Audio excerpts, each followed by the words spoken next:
L'Afrique centrale, à l'heure de l'intégration économique, malgré son énorme potentiel en matière première, la région affiche un retard considérable. Par ailleurs, l'absence d'infrastructures interétatiques freine le développement économique d'une région qui ne manque pourtant pas d'atouts.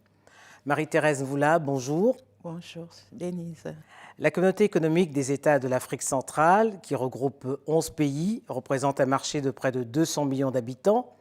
Au vu du potentiel de ces pays, comment expliquez-vous le retard pris en matière d'intégration et de développement économique de cette zone 40 ans après sa création? Je voudrais dire d'emblée qu'au niveau de la sous-région Afrique centrale, il y a beaucoup de causes de ce retard que vous évoquez, dont entre autres les problèmes de sécurité.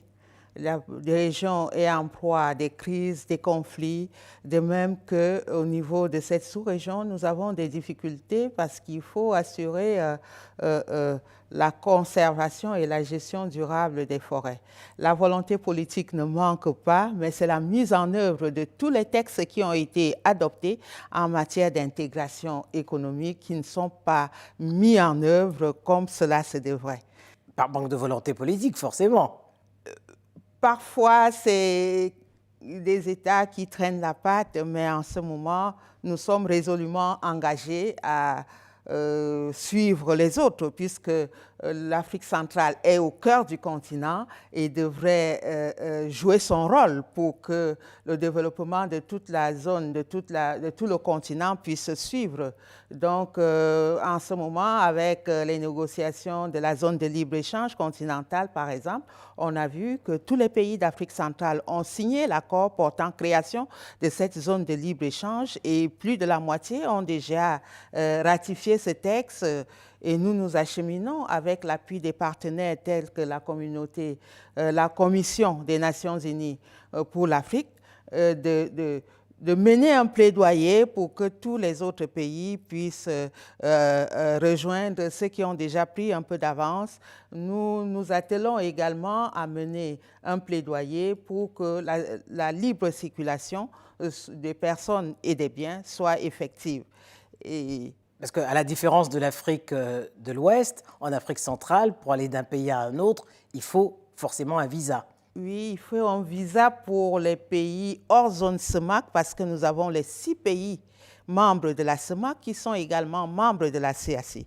Et parmi ces 6-là, la libre circulation est déjà effective. Mais 6 pays alors que la zone en compte 11? Ils en comptent 11 et il y a des accords préférentiels entre certains pays, soit voisins, soit parce qu'ils partagent la même langue, les pays lusophones. L'Angola et Sao Tomé et Principe, ils ont des accords de libre circulation. Ces accords existent aussi entre les deux Congos, malgré qu'il y ait eu quelques soubresauts il y a quelques années. Mais nous espérons qu'à la longue, avec le plaidoyer qui est mené, nous réussirons à amener tous ces États à accepter la libre circulation des personnes et des biens, tel que c'est le cas au Rwanda, qui accorde des visas à tous les Africains même, à l'entrée du pays. Donc c'est déjà une avancée et nous espérons que tous nos États membres pourront s'acheminer vers cette libre circulation. Pour parachever l'intégration dans cette zone. Alors pas de développement sans infrastructure. 3 projets phares sont aujourd'hui au cœur des préoccupations de la zone CEAC.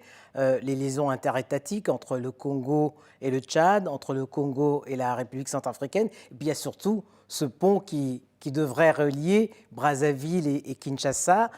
Est-ce que l'accompagnement des bailleurs de fonds a eu raison aujourd'hui de l'absence de volonté politique dans les différents États?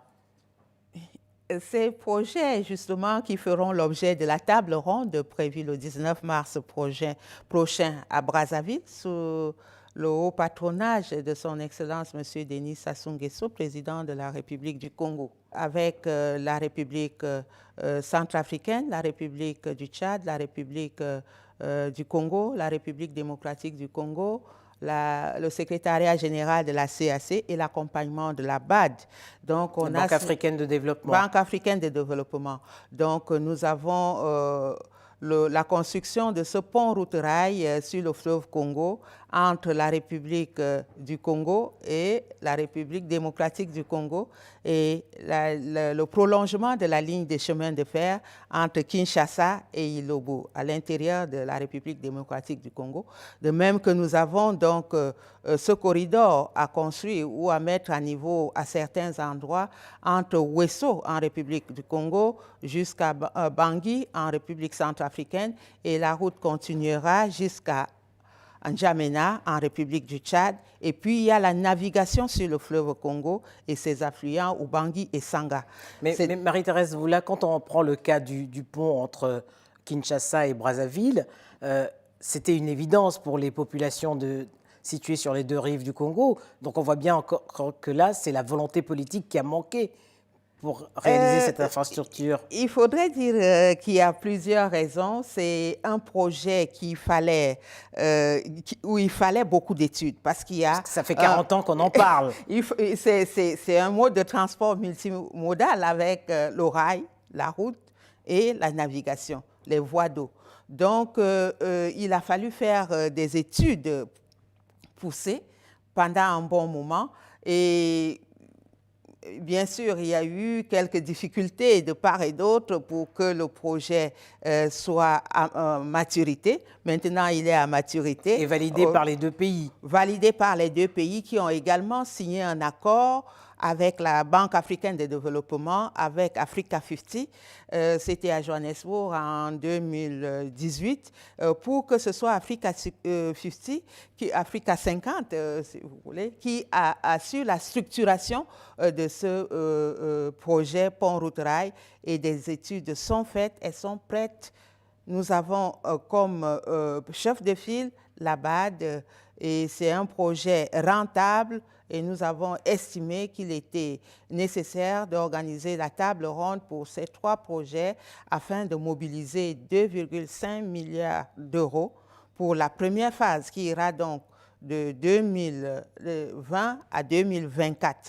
La deuxième phase, elle, c'est de 2025 à 2030. Là, il nous faudra combler les 17,5 milliards d'euros nécessaires à la construction des ponts, des ports, des routes, etc. Alors, quand vous regardez, quand vous prenez l'exemple de la CEDEAO, comparé à la CEAC, quels enseignements vous tirez du développement de ces deux zones-là? La zone Afrique centrale est beaucoup plus riche. Elle a des potentialités, il y a des richesses minières, il y a des ressources naturelles, mais il n'est pas toujours évident d'assurer le développement au niveau de cette zone de forêt. Parce que, comme vous le savez, c'est cette zone qui renferme le deuxième poumon vert mondial avec après le bassin du Congo. Le bassin du Congo. Et là, pour exploiter, il faut des études environnementales poussées parce que la sous-région doit assurer une gestion durable de ces forêts pour l'équilibre du climat du monde entier. Nous sommes en contact avec la CEDEAO pour certains projets, notamment pour le corridor entre Bamenda, Manfé et Nougou, où la CEAC et la CEDEAO ont eu à assurer la coordination Bamenda au Cameroun et Enugu au Nigeria. Au Nigeria, c'est ça. Donc, des postes de contrôle uniques juxtaposés sont déjà construits et attendent donc l'opérationnalisation. Nous avons également des contacts avec la CEDEAO pour un partage d'expériences et nous échangeons régulièrement. Des accords ont été signés. Nous échangeons au niveau même de la paix et de la sécurité puisque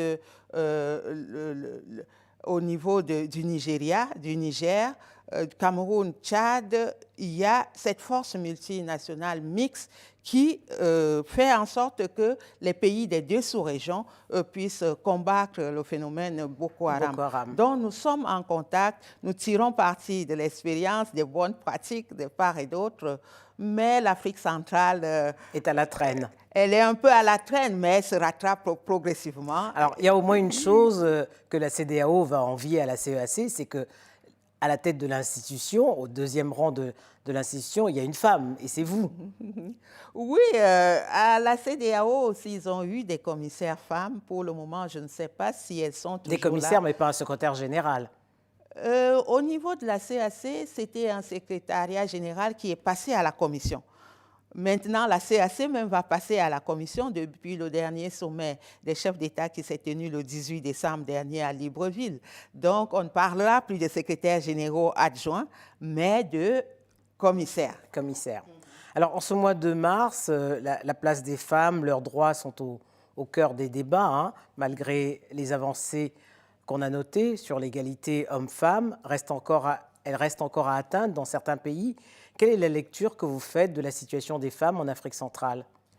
En Afrique centrale, il y a une évolution positive, des avancées significatives parce qu'on assiste de plus en plus à des femmes qui ont un certain niveau intellectuel, ce qui n'était pas le cas avant. Il y a des mesures incitatives pour que les filles aillent à l'école et les États sont appuyés en cela, accompagnés par des organisations internationales comme l'UNICEF, les organisations du système des Nations Unies, pour inciter les femmes, les jeunes filles, inciter même les parents à envoyer les filles à l'école, puisqu'il y avait une discrimination, c'était les garçons. Quand il y avait un peu de moyens, c'était pour les garçons, mais en ce moment, on a des filles. Au niveau du Cameroun, par exemple, la dernière élection législative a vu qu'il y a 58 femmes qui vont être députées. C'est une avancée également. C'est en progression par rapport... C'est un Parlement qui compte combien de personnes?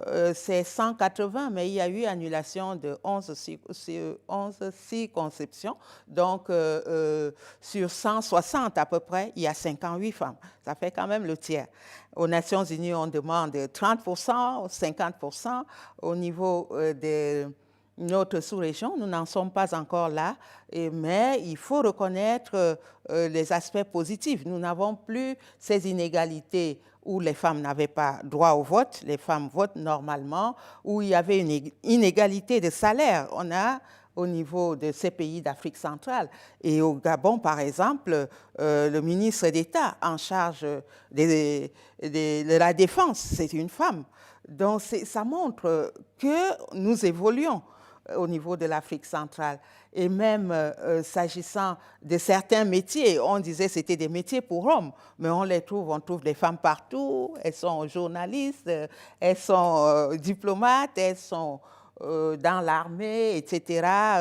Et cela nous amène à dire que tout n'est pas parfait, mais beaucoup de choses ont été faites, bien qu'il y ait encore des marginalisations. Au niveau de l'Union africaine, par exemple, ils ont opté pour 50%, 50, les commissaires. Il y a 5 commissaires hommes, 5 commissaires femmes. Il est demandé... C'est un exemple à suivre. Il faudrait qu'on suive au niveau de toutes les autres institutions, les communautés économiques régionales qui sont des piliers de l'Union africaine.